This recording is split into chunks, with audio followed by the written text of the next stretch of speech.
In the 1960s, the world is watching an aircraft that should never have flown the skies. Not because it was broken, but because it was impossibly ambitious. The Boeing 747 was the first truly massive jetliner. And when it arrived on the tarmac, people were captivated by something nobody could quite explain. That strange, bulbous hump rising from its fuselage like a whale breaching through the clouds. For over 50 years, that hump has sparked countless questions. Is it a design flaw? A feature for luxury seating? A weight distribution necessity? But here's the thing that will blow your mind. The real reason for that hump was born out of a constraint so severe, so limiting, that Boeing engineers had to completely reimagine what a commercial aircraft could be. And when you understand that reason, you'll realize the 747 is infinitely more ingenious than you ever thought. Today, we're uncovering the truth behind aviation's most iconic silhouette. Let's rewind to the early 1960s. Commercial aviation was exploding. Jet engines were becoming powerful and reliable. Airlines were desperate to carry more passengers, faster, across longer distances. But there was a problem nobody wanted to admit.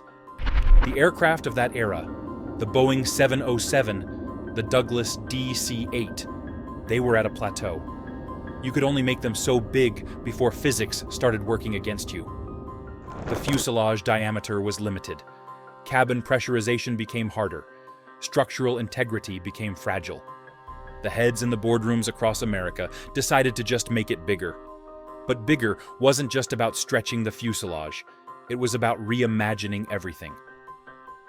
Juan Trippe, the visionary CEO of Pan American Airways, the dominant international carrier of the era, he issued an audacious challenge to every aircraft manufacturer in the world. He wanted a jetliner that could carry 350 to 400 passengers across the Atlantic. Non-stop, with comfort and profit margins that made business sense. Douglas said it was impossible. Lockheed walked away from the competition. But Boeing looked at that challenge and saw an opportunity.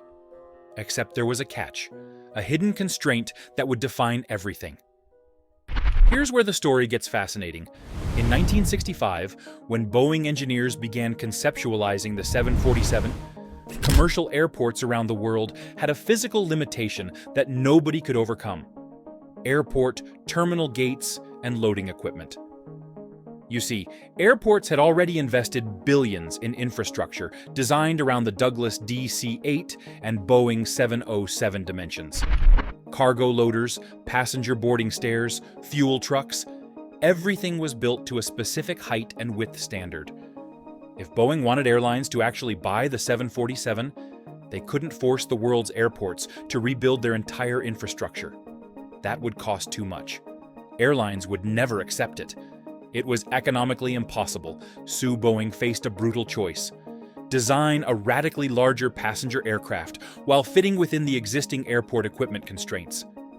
The fuselage width had to remain roughly the same as existing aircraft. Extending the length was the obvious answer.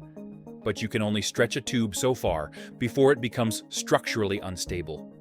And just then, Boeing did something nobody had successfully done before. They decided to stack passengers on top of each other. Not literally, of course, but they created a double-deck configuration, the first of its kind in commercial aviation, a main deck and an upper deck. But here's where the hump comes in, and why it's not what you think it is. The hump isn't there for luxury. It's not there for prestige seating, though airlines have certainly marketed it that way. The hump is there because of geometry. Pure, unforgiving geometry. When you create an aircraft with two decks, you can't just stack them like pancakes. The structural integrity of an aircraft depends on internal frame supports, ribs, and stringers running the length of the fuselage. These components have to support the skin against pressurization forces, sometimes up to 8 pounds per square inch, pushing outward at 43,000 feet. If you have a traditional circular fuselage, all that pressure distributes evenly around the structure. But when you cut into that circle to create two decks, you create weak points, you create corners, you create stress concentrations. The upper deck couldn't extend all the way to the edges of the fuselage. That would compromise structural integrity to dangerous levels. So Boeing's engineers created a brilliant solution. They made the upper deck shorter, significantly shorter. It doesn't span the entire length of the aircraft like the main deck. It's essentially a plug that sits on top of the forward section. Enough space for the cockpit crew, premium seating, and the captain's lounge that became famous. And the fuselage had to accommodate this configuration smoothly, aerodynamically. You can't just have a flat transition. That creates turbulence, drag, and aesthetic disaster. So they rounded it. They created a gentle curve, a bulge, a hump. That hump is actually a masterpiece of structural engineering disguised as a design quirk. But here's where it gets even more interesting. Understanding what's inside that hump reveals just how tight the design constraints really were. The hump isn't wasted space. It's not just an aerodynamic shell. Inside that bulge sits the structural reinforcement that makes the entire aircraft possible. You've got massive vertical load-bearing trusses, cross-bracing, and a complex lattice of support beams that distribute all the forces from the upper deck down to the main fuselage. These aren't invisible. They're engineered with surgical precision. Mechanics and engineers know that the hump region of the 747 is famously difficult to work on. Why? Because every inch of space is accounted for. Every centimeter has a purpose. You can barely squeeze a person into some of those maintenance panels because the space is so optimized, so compressed with critical structure. This is why the 747 hump isn't found on more modern aircraft. Today's jets use different materials, composites, that are stronger and lighter than the aluminum alloys Boeing used in the 1960s. They can achieve similar structural efficiency without creating that distinctive silhouette. But back then, the hump was absolutely necessary. It was also undeniably iconic. Airlines realized something brilliant. Passengers didn't care why the hump existed. They cared that it was unique, distinctive, memorable. So, first class in the hump became a selling point, a luxury experience.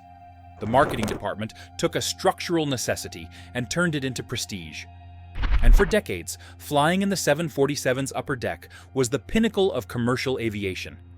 You weren't just traveling, you were experiencing history. Now here's where this story becomes unexpectedly poignant. The 747 entered service in 1970, over 50 years ago. And here's the remarkable thing. Despite the incredible evolution of aviation, despite composite materials, advanced aerodynamics, and revolutionary engine technology, the basic shape of the 747 remained virtually unchanged. The hump is still there. The double-deck configuration is still there. Why? Because it worked. Boeing got the formula right on the first try.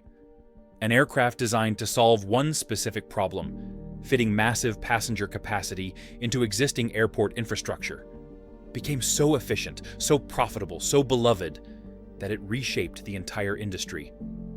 But the 747's reign is ending.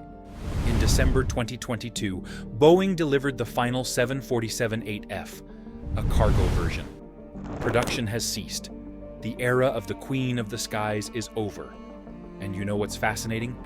No aircraft has truly replaced it. Not because there isn't anything as good, but because nothing faces the same constraints. Modern wide-body aircraft, like the Boeing 777 and Airbus A350, achieve greater efficiency through different means. They don't need the hump. They don't need the double deck. They've found new solutions to old problems. But the 747, with its distinctive hump rising against the clouds, will remain the most instantly recognizable commercial aircraft ever built. Not because of luxury, not because of prestige, but because an engineer in 1965 faced an impossible constraint and solved it so elegantly that the solution became beautiful. That hump, that bulge, that sparked 5 decades of curiosity. It's actually a monument to human ingenuity. It's a reminder that limitations don't stifle innovation, they define it. The Boeing 747's hump teaches us something profound about engineering, design, and human creativity. The most iconic solutions often aren't the ones born from unlimited freedom. They're born from constraints, from problems that seem unsolvable, from the moment when someone looks at what's impossible and says, "What if we do it anyway?" The 747 did something no aircraft has done since. It became legendary, not despite its limitations, but because of them. But here's what raises an even bigger question. If the 747's hump was born from a single limitation, airport infrastructure, what other iconic aircraft features exist because of constraints we've completely forgotten about? What other design choices are actually hidden engineering solutions? The Concorde's delta wing, the Airbus A380's double deck, the Boeing 787's curved fuselage. Every aircraft tells a story of humans wrestling with physics and constraints, and winning. And if you want to know the real reasons behind aviation's most mysterious designs, well, there's one aircraft that might surprise you even more than the 747. Thanks for watching, and don't forget to like and subscribe. See you in the next one.